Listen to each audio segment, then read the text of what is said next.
জীবন আসলে ওঠানামার এক যাত্রা, যেখানে প্রতিটি ধাপ আমাদেরকে কিছু না কিছু শিখিয়ে যায়।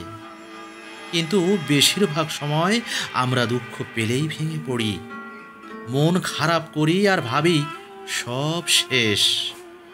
অথচ সত্যিটা অন্যরকম। দুঃখ মানেই শেষ নয়, দুঃখ মানেই এক নতুন শুরু। প্রতিটি আঘাতের ভেতর লুকিয়ে থাকে তোমাকে শক্ত করে তোলার সুযোগ।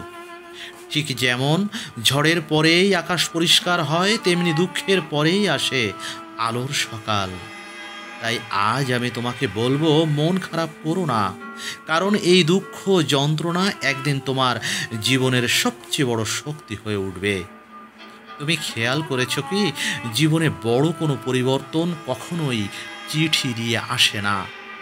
আগে দুঃখ আসে, কষ্ট আসে, তারপর সেই কষ্টের আগুনে মানুষ বদলে যায়। যেমন কাঁচা মাটি আগুনে পোড়ালে পাকা ইট হয়, তেমনি মানুষও দুঃখ যন্ত্রণার ভাঁজে পড়ে শক্ত হয়ে ওঠে। তোমার জীবনের প্রতিটি কষ্ট আসলে তোমাকে ভেঙে ফেলতে আসেনি, বরং তোমাকে নতুনভাবে গড়তে এসেছে। যদি তুমি ঝড় সামলাতে না পারো, তবে রোদও উপভোগ করতে পারবে না। মনে রেখো, যাদের জীবনের গল্প আজ অনুপ্রেরণা, তাদের প্রতিটি পাতায় লেখা আছে দুঃখ, সংগ্রাম আর বারবার পড়ে গিয়ে আবার উঠে দাঁড়ানোর গল্প। পরিবর্তন কখনোই মুখের কথায় আসে না, আসে অভিজ্ঞতার কঠিন পরীক্ষায়। তাই কষ্টকে ঘৃণা করো না, বরং গ্রহণ করো, কারণ এই কষ্টই তোমার জীবনের শিক্ষক, তোমার জীবনের সেরা পাঠ্য। তুমি যদি ভাবো মন খারাপ করলেই সফলতা আসবে, তবে তুমি ভুল করছো। কারণ মন খারাপ মানুষকে শুধু দুর্বল করে, কিন্তু সফলতা আসে শক্তি আর ধৈর্যের উপর দাঁড়িয়ে। মন খারাপ করে বসে থাকা মানে নিজের সুযোগকে নিজেই দূরে ঠেলে দেওয়া। পৃথিবীর কোনো বড় মানুষ মন খারাপকে আঁকড়ে ধরে এগোয়নি। তারা কেঁদেছে, তারা ভেঙেছে, কিন্তু শেষমেশ আবার উঠে দাঁড়িয়েছে। তাই মন খারাপকে মনে রাখবে না, বরং তাকে শক্তিতে রূপান্তরিত করো। যখনই ভিতরটা ভেঙে যাবে, ভাঙবে, দুঃখ একদিন তোমার সাফল্যের গল্প হবে। জীবনের বইয়ে মন খারাপ একটা বন্ধ অধ্যায় মাত্র, কিন্তু তুমি চাইলেই পরের অধ্যায় লিখতে পারো আরো উজ্জ্বল করে। মনে রেখো, সফলতা তাদের কাছেই যায় যারা কাঁদলেও হার মানে না, ভেঙে পড়ে না, কাউকে বুঝতেও দেয় না নিজেকে। দেখো, ইলন মাস্ক বলেছিলেন, success is like eating glass and staring into the abyss. মানে হলো সফলতা অর্জন করা কাজ খাওয়ার মতোই কষ্টকর। টেসলা, স্পেসএক্স এইসব প্রতিষ্ঠান দাঁড় করাতে গিয়ে তিনি কতবার ভেঙেছেন, কতবার দেউলিয়ার সামনে দাঁড়িয়েছেন। এসব কি তুমি জানো? না, জানো না।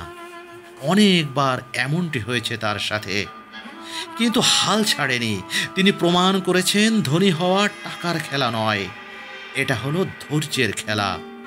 তুমি যদি ধনীদের মতো হতে চাও, তবে ধনীদের মতো সহ্য করতে শিখতে হবে।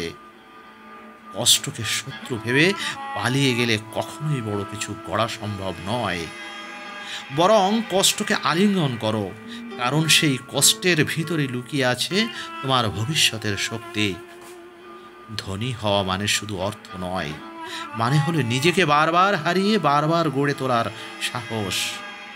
সুতরাং ধৈর্য ধরো আর কষ্ট সহ্য করো। অন্তত আর কিছু না হোক, এটুকু তো তোমার হাতে আছে নাকি? একবার খেয়াল করে দেখো, রাত যত অন্ধকার হয়, সকাল তত কাছে আসে। যেমন ঝড়ের পরেই আকাশ পরিষ্কার হয়, ঠিক তেমনি দুঃখের পরেই আসে সুখ। কেউ সারা জীবন কাঁদে না, আবার সারা জীবন কেউ হাসেও না। সুখ দুঃখ দুটোই জীবনের পথ চলার সঙ্গী। তুমি যদি দুঃখের দিন পার করে দিতে পারো, তবে সুখ তোমার দ্বারগড়ে অপেক্ষা করছে। যারা আজ তোমার কষ্ট দেখে হাসছে, কাল তারা তোমার সাফল্যের সামনে নতজানু হবে। জীবন হলো নদীর মতো, কখনো শান্ত কখনো উত্তাল।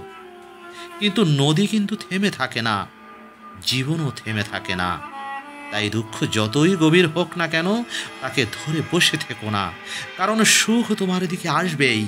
শুধু দরকার একটু ধৈর্য, একটু সাহস আর নিজেকে সান্ত্বনা। দেখো, শেষ কথা হলো, যদি তুমি নিজেকে আগুনে পোড়াতে না পারো, তবে দুঃখ তোমার ভেতর থেকে যাবে। আগুন মানে সংগ্রাম, চেষ্টা আর ত্যাগ। সোনা যেমন আগুনে না গললে বিশুদ্ধ হয় না, তেমনি মানুষও কষ্ট ছাড়া উজ্জ্বল হয় না। তাই অলসতা পুড়িয়ে ফেলো, আর পুড়িয়ে ফেলো ভয়, দুর্বলতা মুছে ফেলো। যখন তুমি নিজেকে আগুনে ফেলতে শিখবে না, তখনই দেখবে তোমার দুঃখ একে একে ভেঙে যাচ্ছে। মনে রেখো, দুঃখ কোনো অভিশাপ নয়, এটা হলো আশীর্বাদ। কষ্ট তোমাকে ভাঙতে নয়, এসেছে গড়তে। সফলতা মন খারাপের ভেতর জন্মায় না, জন্ম নেয় আগুনের ভেতর। দুঃখের অন্ধকার মানেই সুখের ভোর কাছে অতি সন্নিকটে। তাই আজ থেকে প্রতিজ্ঞা করো, দুঃখ কষ্টে মন খারাপ করবে না, বরং সেগুলোকে বানাবে তোমার শক্তির অস্ত্র।